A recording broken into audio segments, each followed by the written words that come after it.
हम सभी के अंदर अच्छे गुण भी होते हैं और अवगुण भी होते हैं। तो हमारे जो मन है ना, उस मन के अंदर अच्छे गुण और जो बुरे गुण अवगुण है जो मतलब उनका युद्ध होता रहता है ना? तो इसलिए जो दैवी गुण है हमारे अंदर आत्मा का जो आत्मा के गुण होते हैं ना, वो दैवी गुण होते हैं। और जब हम अपने को मन समझते हैं, मन के वश में रहते हैं और मन के वशीभूत होके हर काम करते हैं, तो जो जैसा हम सोचते हैं वो आसुरी अवगुण होते हैं। तो आत्मा जानती है कि क्या प्योर है, क्या सत्य है, लेकिन मन तो वो क्या करता है, मन कहता है अरे दुनिया में ये हो रहा है तो ये करना चाहिए, सब करते हैं तो हमें ये करना चाहिए। तो ये जो मन है ना, ये आसुरी प्रवृत्तियाँ इसके अंदर क्रिएट होती हैं। क्योंकि मन के वश में है, तो फिर काम, क्रोध, लोभ, मोह, अहंकार, ईर्ष्या, राग, द्वेष, आलस्य, वासना ये चीज़ें रहेंगी। जब हम अपने आप को मन समझते हैं, तो फिर अपने आप को शरीर समझते हैं और फिर काम जो दूसरे पर दूसरे के आधार पर आधारित है। क्रोध, दूसरा सामने है तभी क्रोध होता है। लोभ, सब चीज़ ये बाहर की प्रवृत्तियाँ हैं। तो ये बाहर मुखता है। तो ये आसुरी प्रवृत्ति हैं। काम, क्रोध, लोभ, मोह, अहंकार, ईर्ष्या, राग, द्वेष, आलस, वासना। और ये तब हमारे अंदर प्रकट होती हैं जब हम अपने आप को अ, शरीर समझते हैं और मन के वशीभूत होके हम सोचते हैं। लेकिन जब हम अपने को आत्मा समझते हैं, तो आत्मा के तो गुण हैं प्रेम, सुख, शांति, आनंद, शक्ति, पवित्रता, ज्ञान।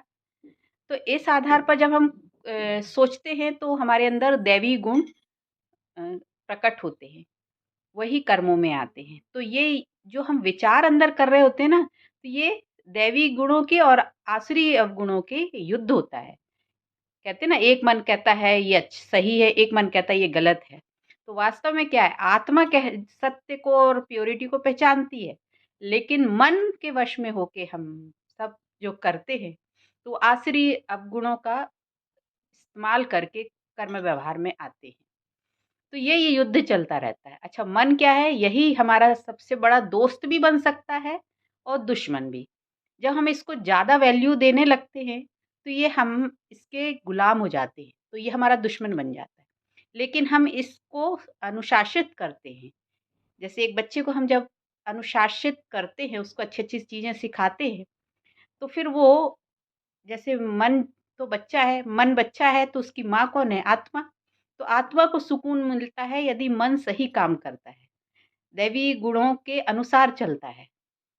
जो आत्मा के दैवी गुण हैं उसके आधार पर उसकी बात मानता है मन, तब आत्मा को सुख मिलता है। माने जो माँ है आत्मा, उसको सुख मिलता है, मन की माँ है।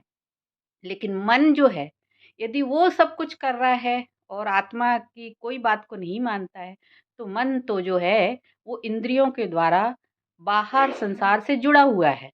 और जैसे जेबीसी मशीन होती है ना, तो उसमें एक पंजा होता है ना, वो सारे कचड़े को उठा-उठा के लाता है और एक जगह इकट्ठा करता है। तो इसी तरीके से ये जो 5 इंद्रियाँ है ना, ये पंजा है। ये मन जेबीसी मशीन है और ये जो मन है, ये अपना काम जब करता है, तो इन इंद्रियों के द्वारा सारा संसार की जो भी व्यर्थ चीज़ें हैं, उनको उठा-उठा के लाता है और उस आधार पे अंदर विचारों का ताना-बाना बुनता है। तो ये मन ही सब कुछ है। अगर आत्मा मन को प्रेम से सुधार के रखे, तो फिर मन कचरा नहीं लाएगा, अच्छी चीज़ें लाएगा। लेकिन मन तो बिल्कुल माँ को भी कुछ नहीं समझता, माने आत्मा को भी कुछ नहीं समझता, अपना राजा बना हुआ बैठा है और सब अपने हिसाब से चला रहा है। तो वो सारा कचरा लेके आ रहा है इन इंद्रियों के द्वारा, क्योंकि बाहर क्या है? अब ये देखने वाली बात है, क्योंकि मन जो है, मन में विचार जो क्रिएट होते हैं ना, 4 तरीके के विचार होते हैं, थॉट्स जो होते हैं हमारे अंदर। तो एक तो ये होता है जो पॉज़िटिव थॉट, तो वो कौन से?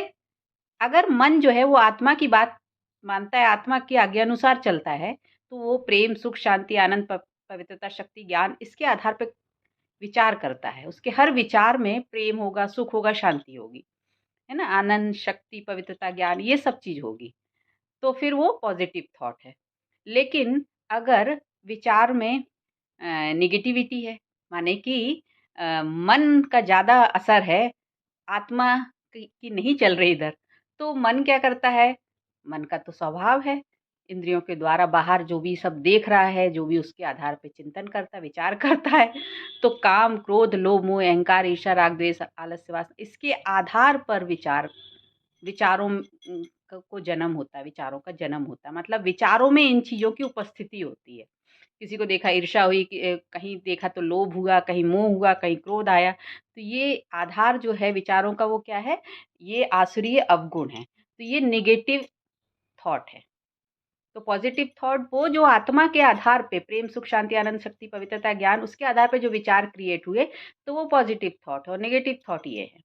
ठीक है? तो ये हो गया। अब है वेस्ट थॉट, मतलब कि व्यर्थ के थॉट। जैसे सड़क खराब है, सरकार ठीक काम नहीं कर रही है, या बजट ये हो रहा है, या ये संसार में जो चल रहा है उसके बारे में जब हम विचार कर रहे हैं, जो थॉट हमारे अंदर क्रिएट हो रहे हैं, तो ये वेस्ट थॉट, जिस पे हमारा कोई लगाम नहीं है, कोई अंकुश नहीं है, हमारे वश में नहीं है ये सब चीज़ को ठीक करना, है ना? उसके फिर भी उसके बारे में हम चिंतन कर रहे हैं और फिर टेंशन बढ़ा रहे हैं। तो ये वेस्ट थॉट है ना? और ऑर्डिनरी थॉट माने दिन भर हमको जो अपना जो हमारी दिनचर्या है उसमें जो कर्म करने हैं हमें, खाना बनाना, खाना खाना, घर साफ-सफाई करना, अपने काम जॉब पे जाना, तो इस पे दिन भर हम चर्चा कर रहे हैं, हमको तो अरे ये करना, हमको तो ये करना, हमको तो ये करना, तो ये साधारण ऑर्डिनरी थॉट हो गए। तो इस तरीके से 4 जो ये थॉट हैं, एक तो पॉजिटिव, दूसरा नेगेटिव, तीसरा वेस्ट और चौथा ऑर्डिनरी। तो हमारे अंदर कौन से थॉट क्रिएट कर रहे हैं हम? ये आधार है मन में हम जो दे रहे हैं, इनपुट जो जा रहा है, उस आधार पे मन विचार करता है और मन की जितनी पावर होगी उस हिसाब से वेस्ट थॉट, ऑर्डिनरी थॉट तभी करता है जब मन कमज़ोर होता है। नेगेटिव थॉट भी तभी क्रिएट करेगा जब मन कमज़ोर है, लेकिन पॉजिटिव थॉट के लिए थोड़ा मेहनत करनी पड़ती है। तो यदि आत्मा में बल है, मन शक्तिशाली है, तो फिर पॉजिटिव थॉट क्रिएट करेगा और वही हमारे लिए हेल्दी, अ, हमारे को हेल्दी रखते हैं पॉजिटिव थॉट। तो ये मन जो है वही हमारा दोस्त भी बन जाता है जब हम उसको पॉजिटिव थॉट क्रिएट करने के लिए मतलब जो एनवायरनमेंट हम देते हैं। अब एनवायरनमेंट माने क्या है? इंद्रियों को हम समेट के जब परमात्मा के ज्ञान में लगाते हैं, परमात्मा की याद में लगाते हैं, तो जो इनपुट मन को मिल रहा है उस आधार पे फिर विचार करेगा ना वो, तो पॉजिटिव थॉट है। तो हम खुराक क्या दे रहे हैं उसको? अच्छी बातों का। लेकिन हम जो संसार में हो रहा है उसको दिखा रहे हैं, मन वो देख रहा है इंद्रियों के द्वारा, उसी में ही इंटरेस्ट रख रहे हैं, रुचि रख रहा है मन। तो फिर क्या होगा? नेगेटिव थॉट आएंगे। तो हमारे यदि आत्मा को के माध्यम से बाहर की चीज़ों को देखने में रस आ रहा है, तो फिर क्या होगा? वही सब नेगेटिविटी, वही वेस्ट, वही ऑर्डिनरी चीज़ें हमारे माइंड में घूमती रहेंगी। तो इससे आत्मा की पावर कम होती जाती है, क्योंकि बच्चा बिगड़ा हुआ है मन, तो आत्मा माने माँ है जो, वो भी अपने आप को कमज़ोर सा महसूस करती है।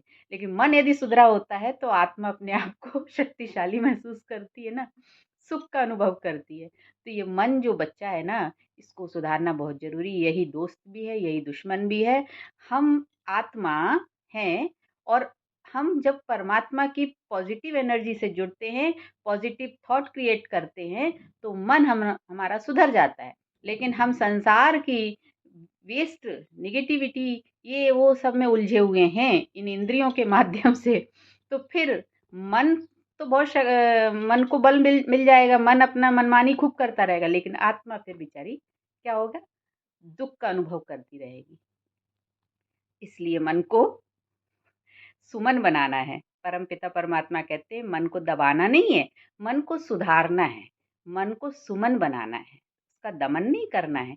हमारा मन तो जन्म-जन्म संसार की चीज़ों में ही इंटरेस्ट लेता रहा, हमारे डीएनए में वो सब चीज़ें आ चुकी होती है ना, तभी तो ये कलयुग बनता है, दुःख का संसार आता है, सभी दुखी हैं, कोई ऐसा नहीं जो दुखी नहीं है, क्योंकि सब मन के वश में है। तो परमपिता परमात्मा कहते हैं कि इस मन को ठीक करो। मन को ठीक करोगे तो सुख की अनुभूति होगी। जो आत्मा के गुण हैं उनको तुम अनुभव कर पाओगे, प्रेम को, सुख को, शांति को, आनंद को, शक्ति, पवित्रता, ज्ञान को। लेकिन जब तुम्हारे को संसार में, बाहर मुक्ता में आनंद आता है और तुम अंतर्मुखी नहीं बनते हो, आत्मा के गुणों में नहीं टिकते हो, परमात्मा को याद नहीं करते हो, तो दुखी रहोगे। तो कहा जाता है अंतर्मुखी सदा सुखी। इसलिए इस मन को अंतर जगत में लगाओ, माने अपने आप को जानने में और परमात्मा को जानकर, याद करके, परमात्मा से जो प्राप्तियां हैं उसको पाने में मन को लगा दो, तो मन सुधर जाएगा। जैसे किसी बच्चे को पढ़ने नहीं भेजेंगे स्कूल में तो क्या होगा, उसको कुछ शिक्षा नहीं मिलेगी तो उसकी बुद्धि भी उसी हिसाब से होगी। तो ऐसे ये मन है, अगर इसको हम शिक्षित नहीं करेंगे तो क्या करेगा, वही उल्टा सीधा काम करेगा। तो इस मन को शिक्षित करने के लिए परमात्मा ज्ञान, ईश्वरीय ज्ञान, नियमों को सिखाना जरूरी है। तभी मन शिक्षित होगा, समझदार होगा, और फिर आत्मा को सुख मिलेगा, आत्मा दैवी गुणों से भरपूर हो जाएगी।